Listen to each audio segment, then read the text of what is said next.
Hello, my name is Megan. I wanted to share with everyone who will listen today about what happens when you die, and it's different for everyone. And I'm going to do the best I can doing this video. I've never done one before, and I feel God is calling me to do this, so bear with me. Back in 2013, March 3rd, no, 3/3/13, I'm sorry. I had an out-of-body experience. I was not totally saved. I did pretty well whatever I wanted, whenever I wanted. I drank a lot, and I smoked a lot of weed. This is really emotional for me to talk about. So if this is you, then this video is for you. Anyway, I had been asking God to deliver me from alcohol and from bad relationships, and I did it the hard way. There were a lot of utterances I had spoken before me that I knew were God, that men and women of God were prophesying into my life, and it's not that I didn't listen, I just wasn't totally delivered, and my choices, my addictions were so great that I needed more than those utterances spoken into me, and that's another story. Anyway, this night is in particularly for this video.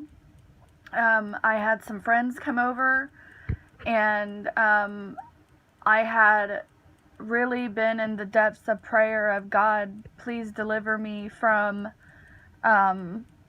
this weed. I don't want to smoke weed anymore. I want to live long, and I had tasted God in church and felt what he tasted like in my heart, and I wanted more of God in my life, and I just couldn't seem to put this weed down. Anyway, I got really drunk, and I got really drunk, and these people, my old friends, I haven't talked to them since this has happened, and I grew up with this girl, and they had this synthetic marijuana, and they didn't tell me that's what it was. All they said was, don't smoke it like weed.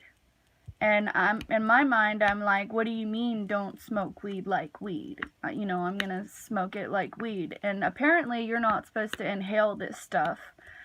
I took about 3 huge hits off of this stuff. I remember everything in my body shutting down. I remember feeling completely paralyzed. And a lot of people will say, well, there's no medical, terms that pronounced you that you were dead or whatever.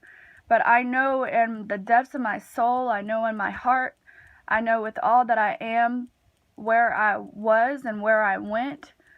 And I don't want anybody, even the worst person on the face of the earth, I would not want them to go to hell. And that's where I went. I remember everything shutting down in my body.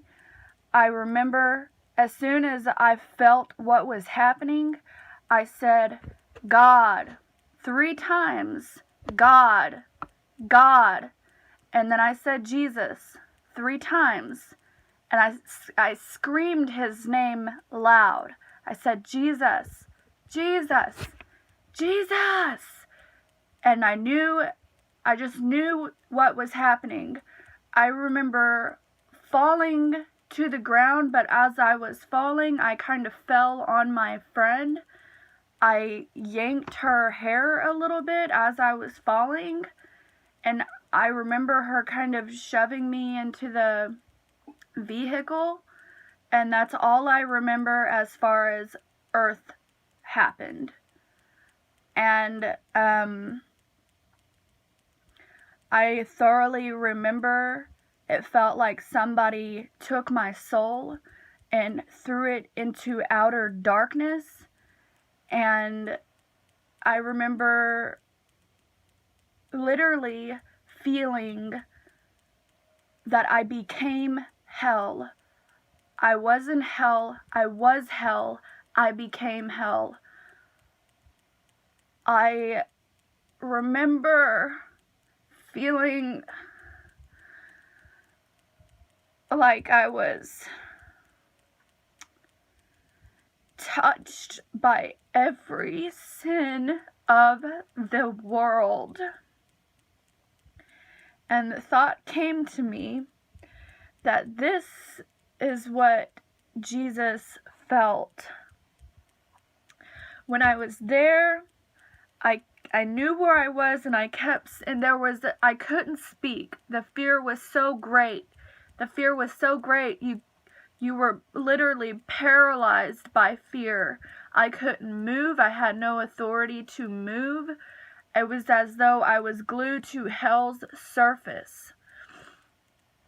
And my spirit kept saying, my conscience, everything around me kept saying, me in hell?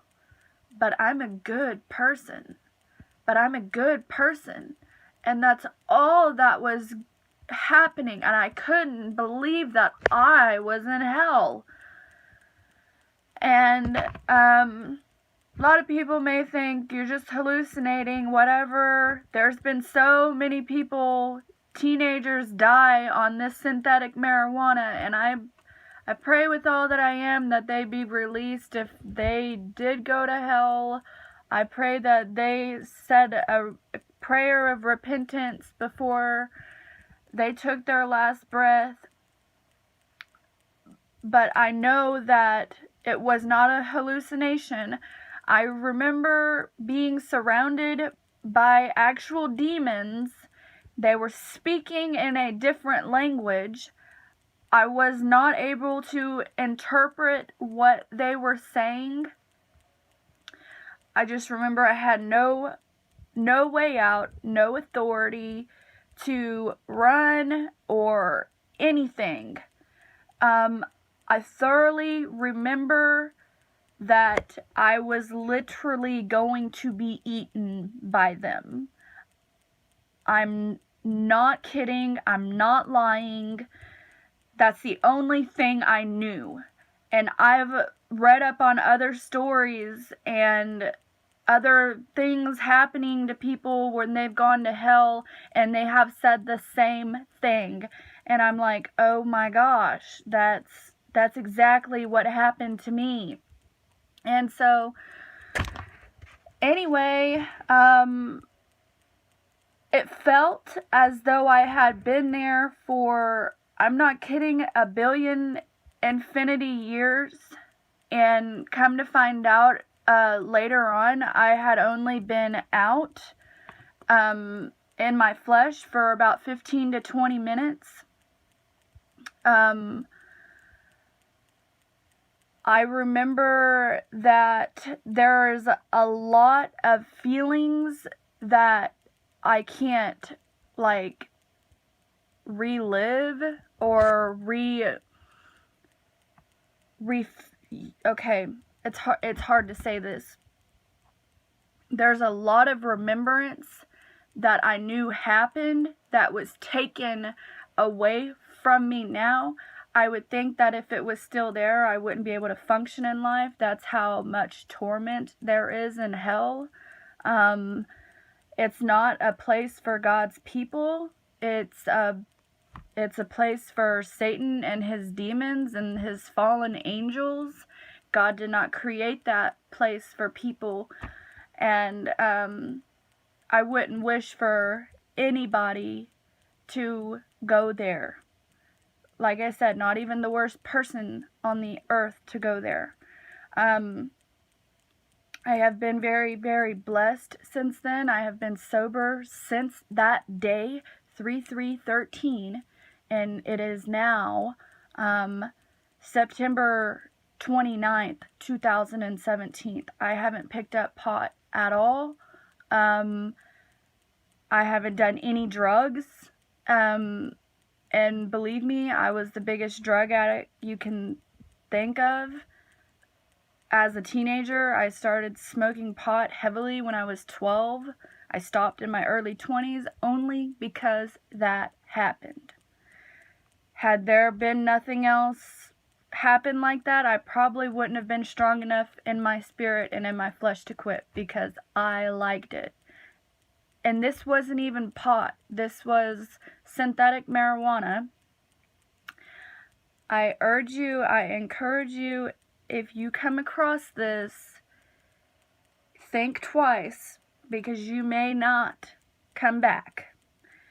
A lot of kids think, oh, this is fun, let's get high. I could tell you right now, there is a greater high that God can give you, and it's His love that surpasses all understanding, His acceptance. He takes us as we are. Anyway, I'll leave it at that. God loves you, and here's a little poem I wrote on the day. Oh my goodness. Okay, well, that's weird. My date on here says 2012, but I'm pretty sure it was 2013. I wrote a little poem. I'll be real quick. It's not my best one, but it's something that you can ask yourself whenever it comes to mind. And I titled it Mercy Me. And I wrote, if I died today, would I see the Lord's face? Yesterday I died and saw hell's dimensions, controlled and bound by demons. My life was but a grave. Having come back, I knew not the things of this world. My body left in a curl, crying like a little girl. Lord God, forgive me for leaving this world. You, O God, have been my cure. I'm so sorry I stumbled upon your word. You are beyond mercy. You have saved me from the pit many of times, except this time had no time. Eternity set in like crime. I had to do the time. Having been taken from this world, I call upon you, O God, to be my Lord. This life I live is forever yours. No more will I play with the things that activate the outskirts of this world. Jesus, you are my world. I rest my case. Call me crazy. One bad decision can leave you burning for no good reason. And in 1 Peter 5:8 it says, be sober for nothing, for Satan seeketh whom he may devour. That's something that you can look up on your own if you're not familiar with it. Anyway, I just wanted to share my testimony, and I wouldn't want anybody to go to this place, and I've been inspired ever since that has happened, and I'm sober. God has blessed me with an amazing man of God, and I have a baby, and he just woke up.